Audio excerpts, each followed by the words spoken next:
Broadcasting live from Site B. It's your boy, the OGGM, a.k.a. the Westcoast Grognard, a.k.a. Mike on the mic, and I am excited to welcome the Dungeon Minister here to the channel, take time out from his busy schedule. He's up in Canada, which means he has to deal with things like weather, as opposed to me down here in California, where fog is all I get to complain about. So the occasional earthquake. Yeah, we get more sonic booms lately than earthquakes because of SpaceX. Yes, launching from over there. So yeah, I'm really close to. So yeah, we get those more than earthquakes lately. That's pretty cool, though. Yeah, I get to see it all the time now. It's becoming a pretty regular thing. Oh, it's almost wearing off. All right, so let's get to the first one. You are in fact a minister. It is not just a character that you play online. yes, much like I pretend to be this character. Has anybody ever called you out and actually said, "Are you really a minister, or is this a character?" Yeah, yeah. People do. More at the beginning than now, but I think it's pretty well established now. Yeah, this guy's actually a card carrying. Yeah. But they didn't give me a card. They didn't give you. Man, there's no card. No. Why? I'll email you. I got a card for being one of those online ministers. They don't give you a card? No card. No $40. I got a license like on the wall. I got a okay. So you got the license. Yeah. No card though. I got that one too for the online minister thing. Yes. I think they're a little bit more legitimate than I am. But we can both do weddings, so yes, there you are. Well, it cost me $40. It took you a few years of your life, but a bit more, yeah, a bit more. All right, so what is a geek like you? What is your role-playing origin story? I always like to ask the guests, and especially because this is something I'm really curious whenever I talk to people from other parts of the world. Mm-hmm. How your origin story is different than, say, me in California, or somebody in the Midwest, or somebody in England, because I only know the games I saw, and I pretty much assume that different games arrived at different times in different places. Like, Japan didn't see D&D for years. They had Call of Cthulhu first. Right. And they would, and they had video games way before we did. Yeah. So how is your evolution origin story in Canada compare? And have you always been in Canada, or have you? Well, that's what I was about to say. I'm about to disappoint you because I'm actually from the Midwest. Oh. And sorry, you don't get the exotic flavor of Canada in my origin story. That comes later. I'm from Wisconsin, actually, just down the road from Lake Geneva. The home of the brave. Huh? Yeah, a place called Janesville, which nobody has heard of outside of Wisconsin. But it's about 40 minutes from Lake Geneva, maybe something like that. Mm-hmm. Not that I went there. I mean, no. But I went through it on my way other places. I waved at it. But, yeah, I didn't really associate for me that, this is the Lake Geneva where the game was in. I didn't even think about it. No, my origin in it was when I was a kid. I was probably 10. Well, let's see, what would it have been? It would have been 10, or I would have been 11. No, 10, going on 11, when the Red Box, the BECME, the first in the BECME series came out. Frank Mentzer's rewrite and sort of repackaging of the rules, the VX rules, and someone gave it to me. I don't know who. For Christmas, for my birthday, I'm not sure. But I was given the thing, and I looked through it, and I played the adventure in the first box, like in the first book, like you do. The intro, and Alina died, and everything else. And I remember I named my character because they give you a character, the stats, as you go through. And they give it to you bit by bit. And my character I named Kang. Anyway, I played that, and that was fun. And then there were some kids in my neighborhood who were playing, and I sort of weaseled my way into the game. They were older than I was, so I played for a little while with them. But then the books sort of sat fallow for a while until a birthday, and my 17th birthday, 16th, 17th birthday, and I had friends over for a sleepover. We watched the movie Critters, with all the thing with all the teeth and they eat people. Watched that, and then I had written a adventure. I found the books. I said, "You want to play this game? It looks kind of cool." I remember doing it when I was, younger, when I was little. You want to play the game? Yeah, we'll play it. I wrote up an adventure, and we had a fighter and a thief and a cleric, and we played it, and they enjoyed it a great deal. So I said, "Well, I could write another one." Now, by this time, it's past midnight. I write another adventure quickly. It's not as good because I did it hurriedly late at night, hopped up on Jolt Cola, and oh my god, there's a throwback. Yeah. But we played the second one. They liked it. Do you want to do another one? Yeah. And I made this extraordinarily complex. It's the only dungeon from those times that I remember. An extraordinarily complex skull-shaped dungeon, skull and crossbones. Hallways going off to dead ends for the bones, kind of thing. And it was a really cool-looking map, but terribly predictable once you figured out what it was. And not a very good adventure. Of course, I was writing it at this point. I'm writing at 3 a.m. or something, right? Yes. And they enjoyed it less, but they enjoyed overall the evening enough that we kept playing it for some time until we graduated high school. Actually, Oh, cool. Yeah, and of course we got up into early companion book, I want to say. And I think the last big thing we did is one of the characters threw a tournament and had jousting and stuff like that, which is part of the companion book. It's in there. And then we all went off to university. So that was that. I played a bit of Vampire the Gathering. That summer, I went to Gen Con. It was in Milwaukee still. And when I was at Gen Con, I picked up a copy of Vampire. And so I played that with a couple of guys, 2 or 3 guys in university. We played that, which is where you're supposed to play Vampire, I think. Yes. Be all, oh, dude, is that very deep, Yes, college and gloomy. Yeah, I like the game, don't get me wrong, but, it does have a certain ethos. And it was kind of a cool campaign, though, actually, because what I used the town that we were in. So when I said, it's by the water tower, everyone knew what I meant. It's, oh, you mean that one right there, right? So we didn't play it long, though, maybe a month or two. And then, like, oh, we're in college. What are we doing? So we that stopped, and I didn't touch role-playing games for a long time. Briefly, my career before the priesthood as an actor. I was an actor for a good long time. Stage actor. I can hear it in your voice. Now there's well, today what you're hearing is a cough, so I do apologize in advance if I blow my microphone off, out, and your eardrums. Theater, film, TV, theater, commercial, theater, oh, okay. Theater. I have a face for theater, because if you can see me from 50 feet away, it's better. Oh, okay.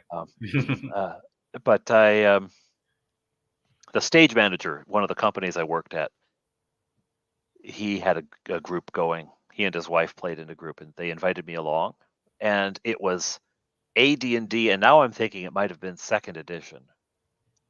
It was different enough from what I knew that I was a little lost, but it was familiar enough that I found my footing. But they already had their group. It was an established group, and yeah, I know that feeling.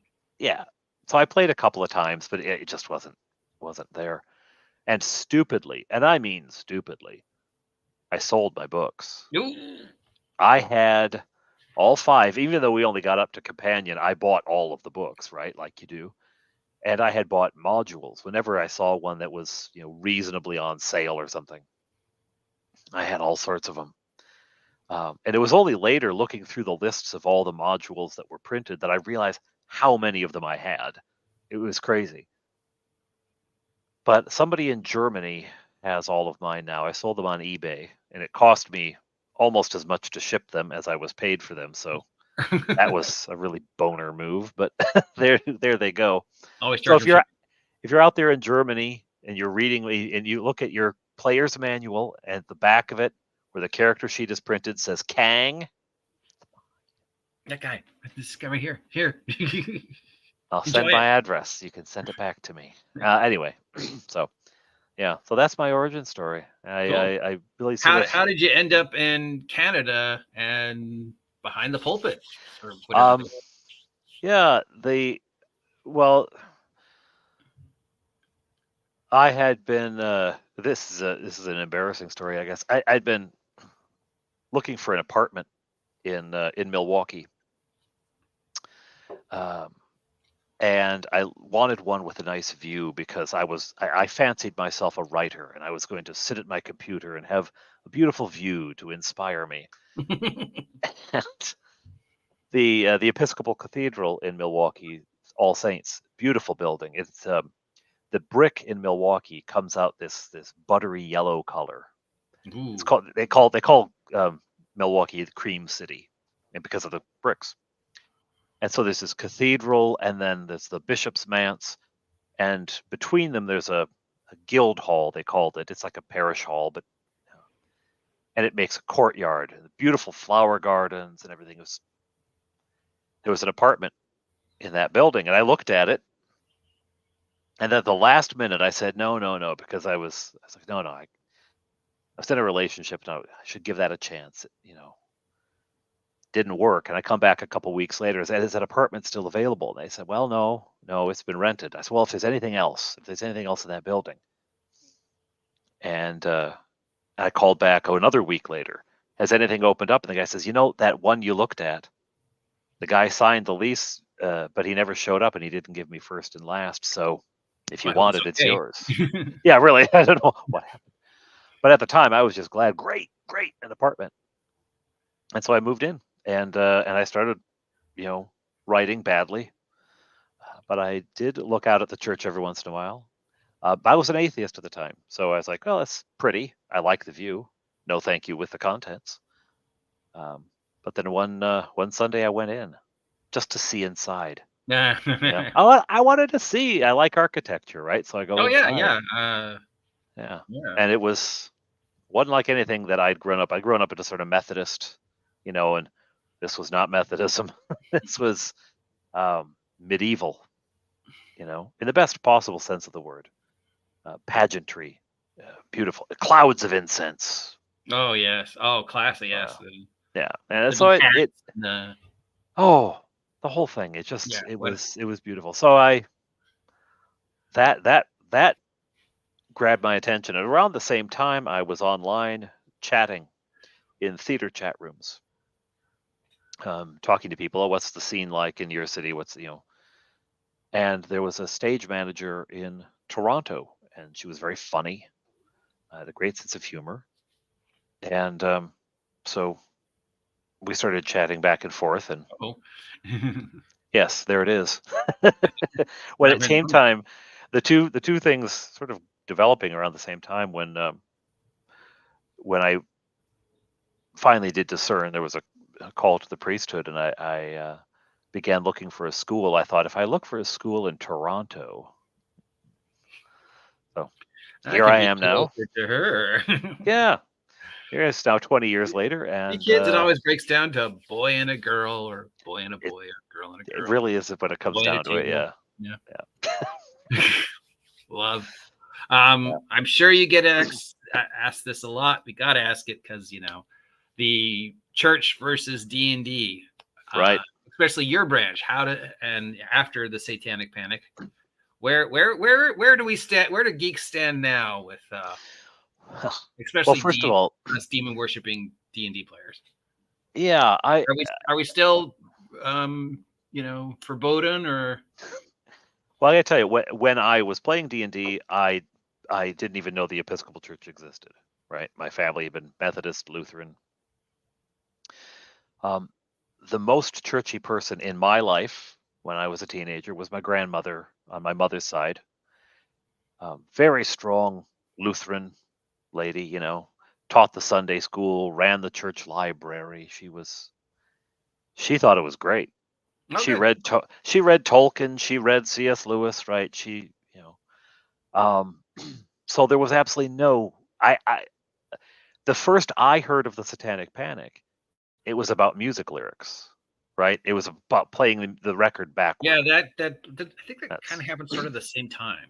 or a little bit Yeah, after? a little bit. I think it followed on. But so it didn't even occur to me that this was an issue. And I know a lot of people, this was part of their experience as gamers. Never occurred to me, never even.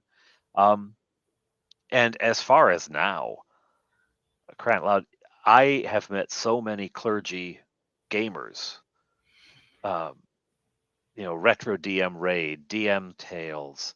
Um, well, Tonka Todd, he doesn't have a channel, but I know a lot of guys who are gamers and clergy.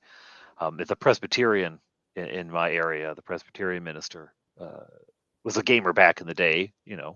Like a lot of people, he family and job and everything else. He's not doing it now, but there's a lot of us.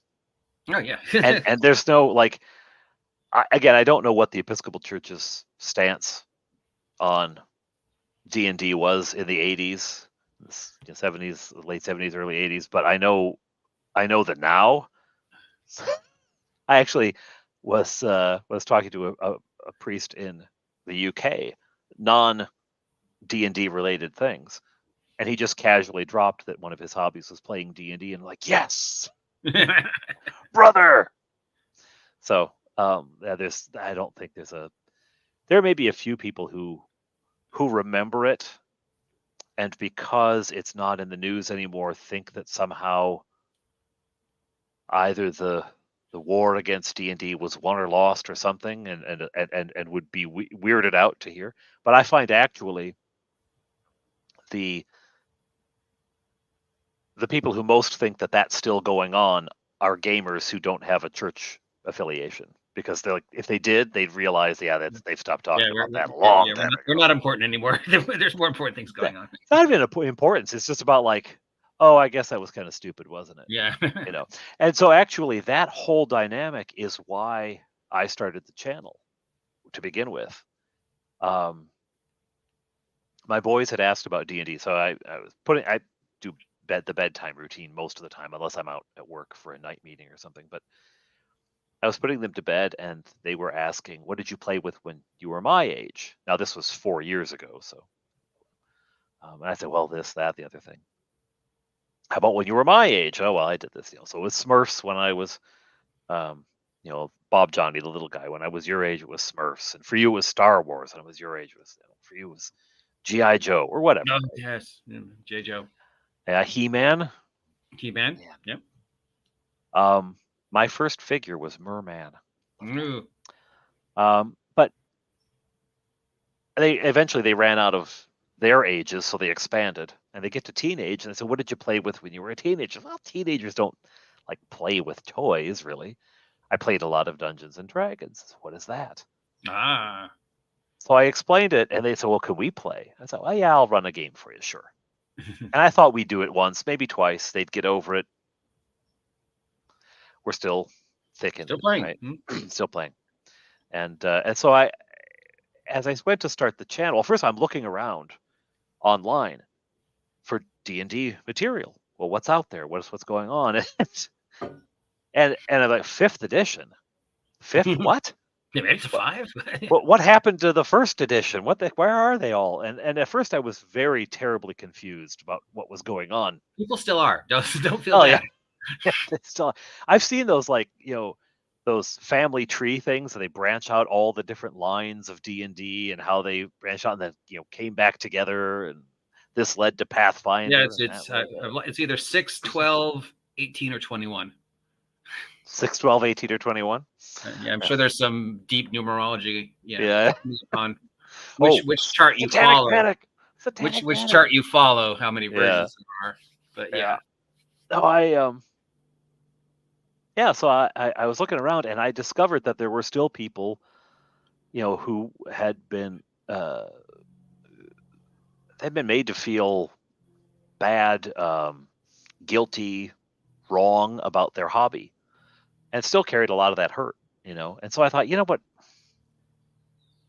It would be nice if there was a channel with someone talking about Dungeons and Dragons, wearing a collar and saying, yeah, this isn't a thing anymore. And it's just stupid. It was stupid that it ever was a thing. So, And so that's what I did. I just took my phone and put it on a tripod and aimed it at myself at a table, and I talked for 15 minutes or something. And I did a little bit of editing. And then I thought, well, that went well. And 3 people subscribed, and I put another video out talking about the game we had played. This is what happened, and this is why I made the decisions I made in the game, and sort of laying it out, but really telling the story of what they did. It was my 3 boys, what they did in the game. And I just kept doing that, essentially. And the more I did it, the goofier it became in a way, because while the game is relatively serious, I mean, we have fun, we have our laughs, but the game is relatively serious. My retelling of it is ridiculous. Yes. I mean, it's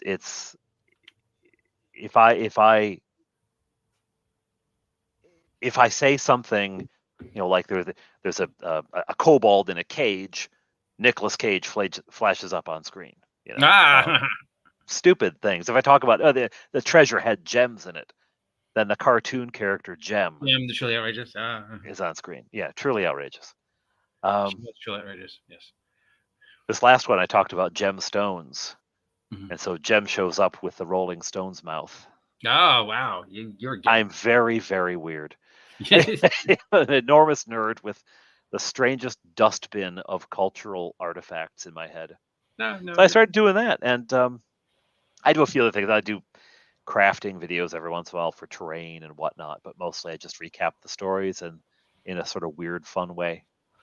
And what I discovered was that not only were there still people who had lingering satanic panic issues, right? There's also a whole lot of people who, maybe because of the satanic panic, were driven away from a community of faith. And felt they weren't welcome in one, but still had all of the same spiritual needs that people have. And I would occasionally get an email or a message on Discord or a comment on a video.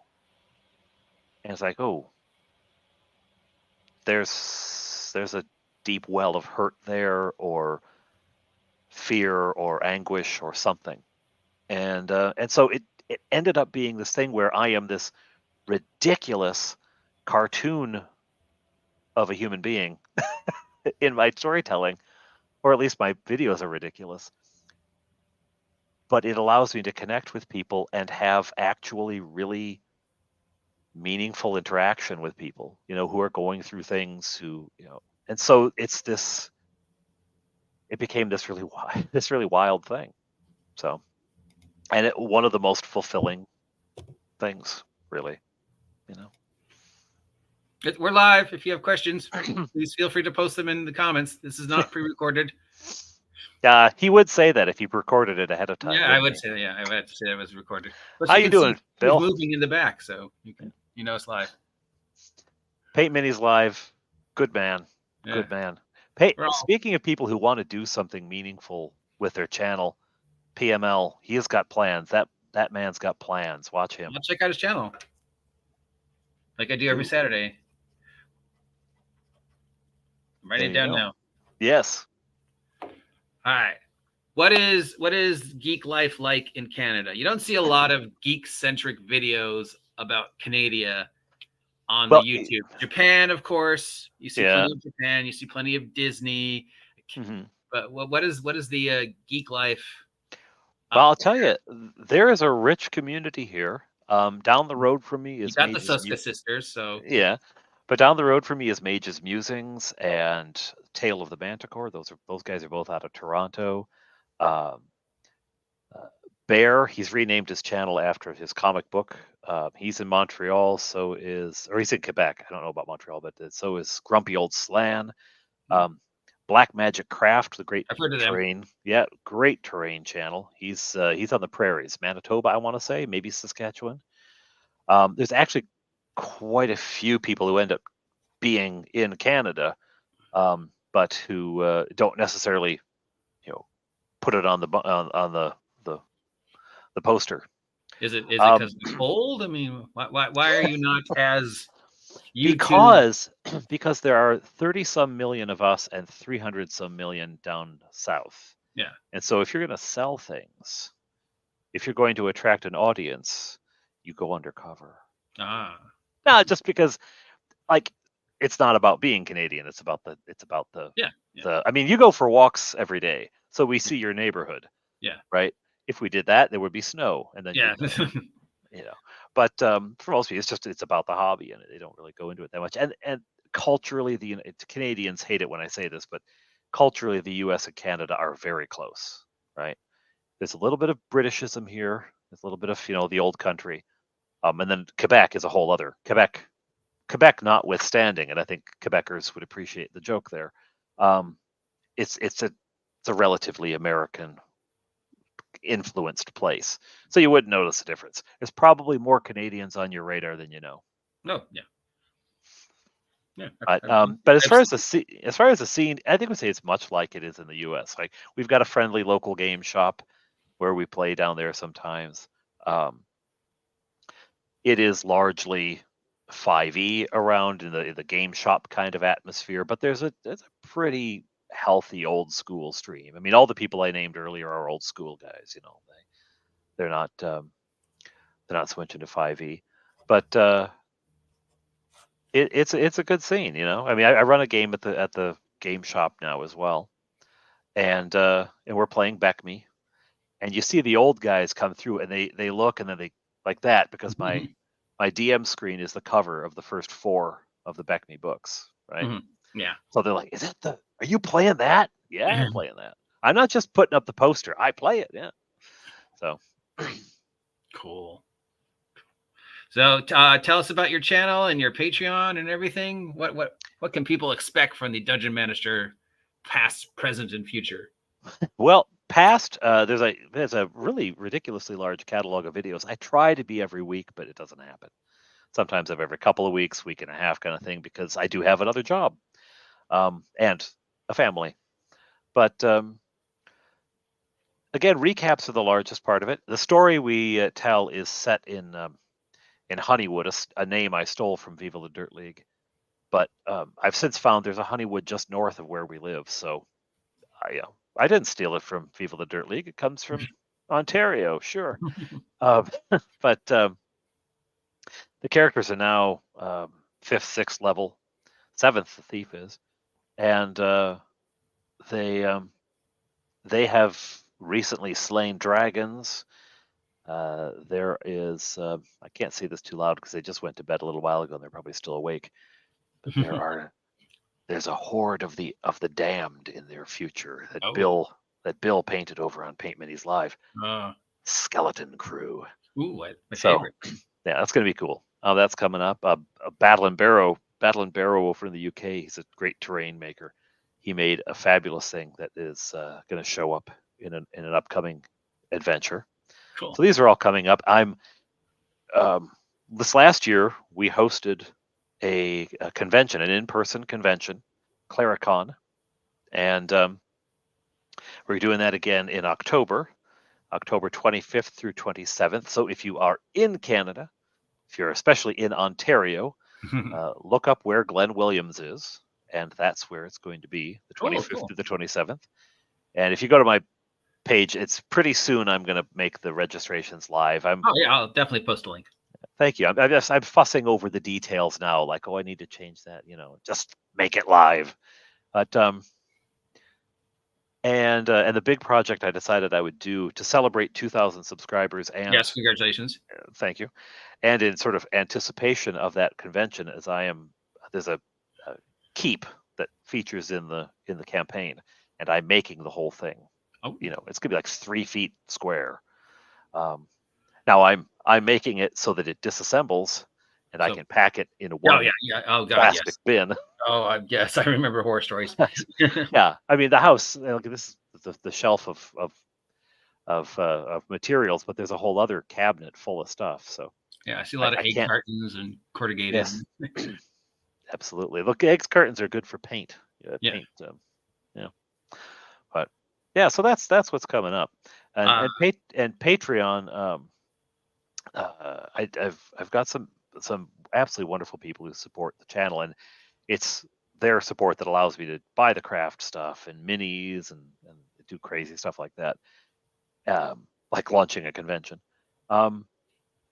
It's subscribers over there, like there's different levels in the whole 9 yards, but they get early access to videos, they get inside looks at things that are coming up, and for a couple of the tiers, my eldest has been writing an adventure every week. He writes a mini adventure, and so those have been going. His last one wasn't much of a mini adventure; it was like a full scale thing, but every week a new adventure goes up, and so that's available. So those sorts of fun stuff. Yeah, I never started a Patreon. I have a membership. No? I think there's no. There you go. You kind of want to do one or the other, right? You don't. Yeah. You start to split. You start to split, and then it's just keeping track of too many things. And I figure I could do members only videos, but Patreon requires actual physical crafts and skill and stuff. No, yeah, you can host videos on Patreon too, and do members only stuff there. Actually what I do is I still post it to YouTube, but it's unlisted, and I just give the link on Patreon so people can watch it. So they think blooper reels and things like that. Yeah, because you do everything out editing and stuff like that, and you're running now. Now, so when you first jumped on, we were talking about the old school style versus the West Coast style, and we brought up the conversation about dinosaurs with machine guns. Yes. And you said you wanted to play that game. That sounds fabulous. I mean, like not dinosaurs and machine guns in the same world. You mean dinosaurs with machine guns? Yes, and I sent you the link. I don't know if you had a chance to watch the thing about that place. I haven't. New Mexico, where they took this old roadside attraction and turned it into this whole long story about how aliens and dinosaurs fought over the control. Cool. And I was like, the second you mentioned that, I was like, I gotta send him the link. Yes, it is dinosaurs with machine guns. That sounds fabulous. Yes. I may run that. If I could take a look at it, I may run it for Claricon. Dinosaurs and machine guns. Why not? It might be the base for the next game I run if I ever get your people together. So we argue about the West Coast style, my style, versus like the very hardcore, as Gygax intended. I don't want any of those blue-haired people playing at my game. Right. Screw you, 5e style. And I find that more and more, I don't really want to associate with that really negativity anymore. They seem to just I really want the game to still be about the fun that I had when I was a kid. So how would you define your dinosaur with machine gun play style up there, as opposed to, say, here in the West Coast, as opposed to these old schoolers who are, Well, I'm very much old school. I'm playing the game from 1983. And I have played 5e a couple of times, and I have to say I don't care for it as a game. It doesn't do anything for me. I find it too powerful. I want to slog in the mud, and in fact, to the point that my youngest runs a one-on-one game for me. And when he first started, again, it was like 3 years ago, so he was 6 at the time. That's when they're best, though, because you run into the weirdest stuff. Yeah, well, it is. I mean, his imagination is fabulous, but he would give out treasure, and it'd be like, I'm knocking a couple zeros off this treasure pile, right? This is just way too much, just because this is not. I mean, some of those early modules. Oh man, but that's like you got a whole party full of people. I was getting the cover to the red box, right? The famous fighter. It was like that much gold. So I don't play 5e. It's not my jam. Okay. But like, you know what? Fine. Neither do I golf. I don't have any grudge against golfers. I don't. I wish I could, but I can't really play basketball. I don't have a hate on for people who do. I don't play football. I like to watch it, but I don't play it. A whole bunch of things I don't do. I don't collect stamps.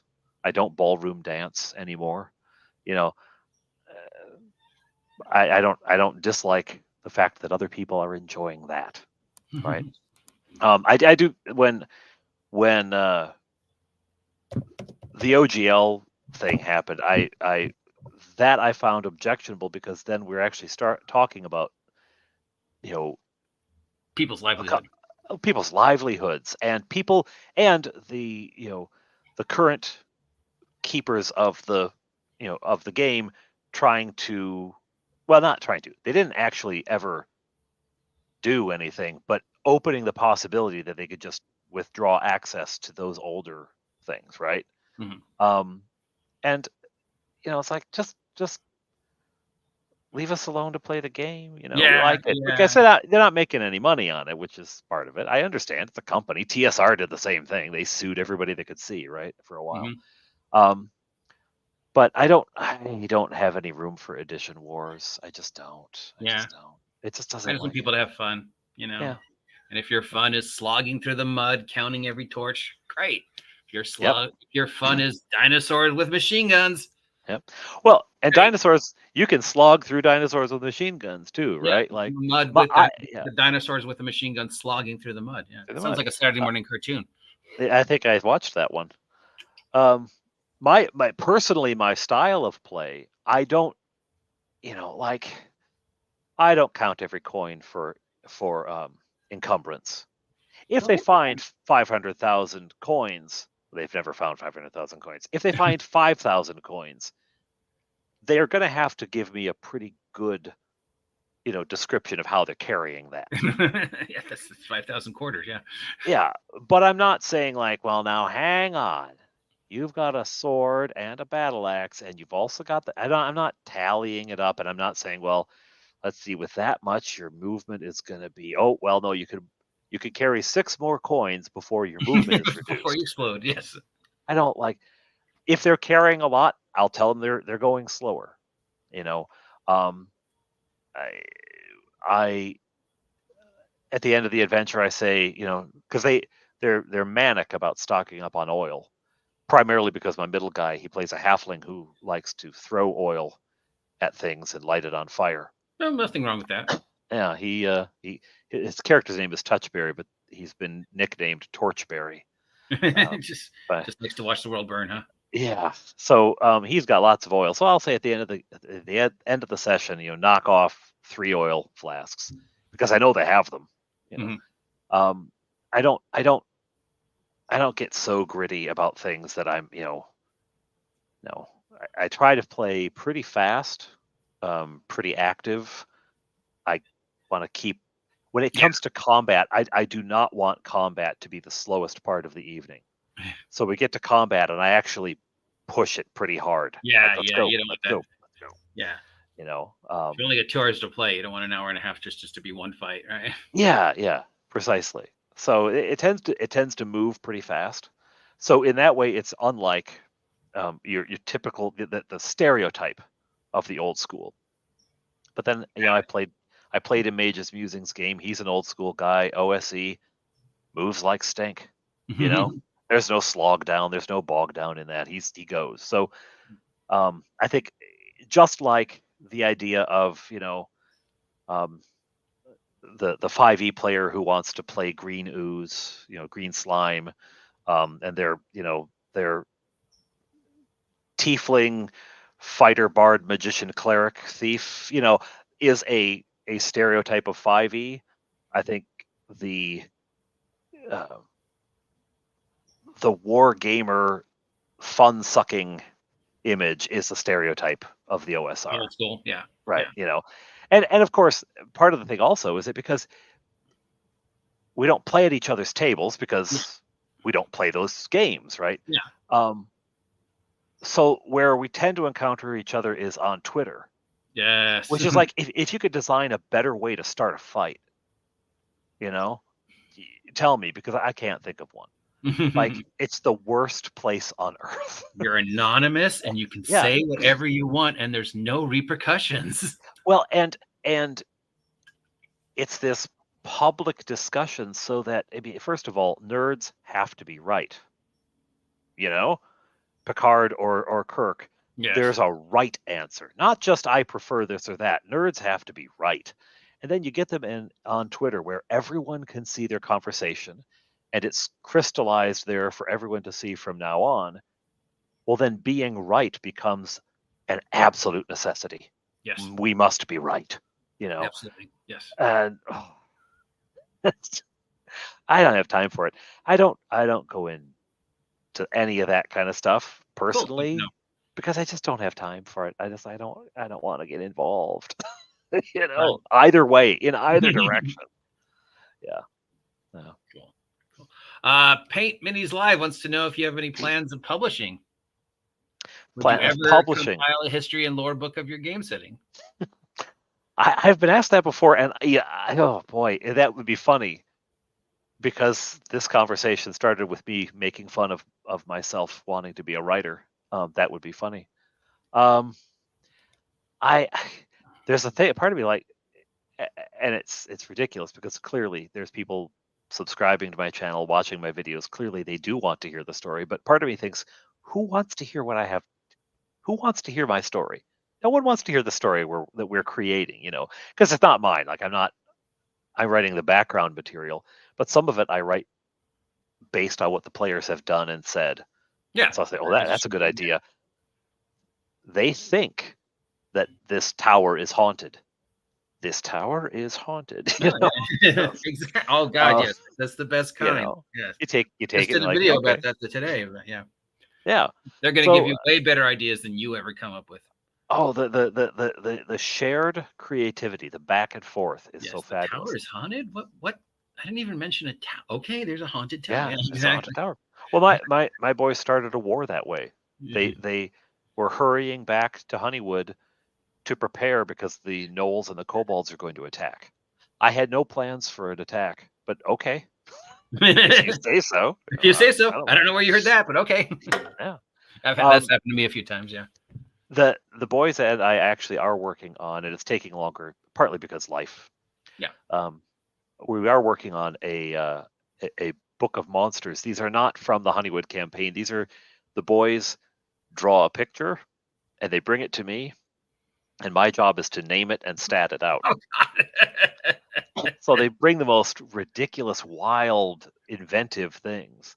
And then I'm like, okay, that is and depending on the picture, I name the thing, and then we kind of negotiate through the stats and things like that. So that would be the closest so far. I don't even know what format I would put that in. I never bought setting books. That's not true. I traded something for Forgotten Realms back in the day. And I looked at it and I thought it was interesting. We never played there. We had our own campaign. But I've never used the source material, so I don't even know how they're laid out. I don't even know what they look like, I'll send you a copy of one of mine. Thank you. Yeah. So I might. Who knows? Never say never. So how many times have you been typecast to play the cleric in the game? That it's funny. People assume that or people look at you and go, "Yeah, we're not going to make you play the cleric. Play anything but." Don't bring your work to the table. I tend to play fighters, actually, and maybe it's going all the way back to that first player's manual. Because I haven't played that much, I don't get an opportunity to play very often. That I just go back to what I knew when I was a kid, or because when I do play, it tends to be like with Bob Johnny running, my youngest guy running a game for me. It's just me. Mm-hmm. And if you're going in alone at first level, you better be a fighter. Yeah, you know? Cool. Or a dwarf. So I have played. When I played 5e, I played a dwarf cleric, because that's a thing in 5e, but it isn't in BECME, but a dwarf cleric. That's still when race was a class, which I kind of miss. Well, it's Tolkien-esque, right? I mean, the elves are elves, the dwarves are dwarves, the hobbits are hobbits. But anyway, that's my appeal to authority for the evening. But so I played a dwarf cleric. I have in a Hollow World game, Fleetwood, my eldest, ran. We haven't played it in a while. I guess he's still running, but mostly past tense, ran a Hollow World campaign for us, and I was a cleric in that. Mhm. So I have played a cleric every once in a while.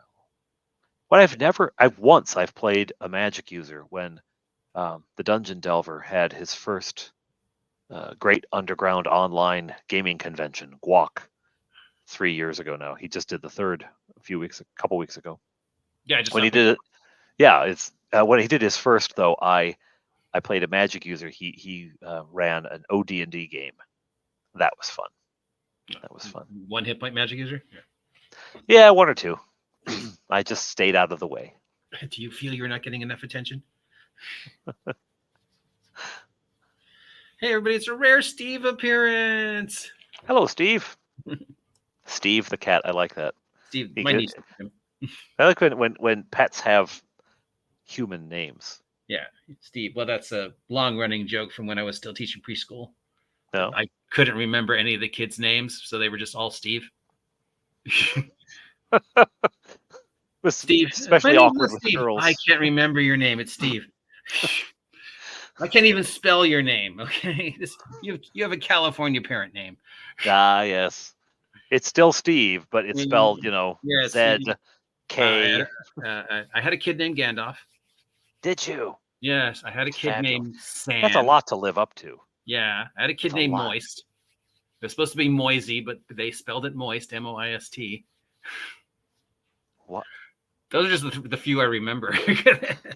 Every once in a while, I think the Danes have the right idea. I think it's Denmark or Holland where it's actually illegal to give your child a name from anything other than a prescribed list.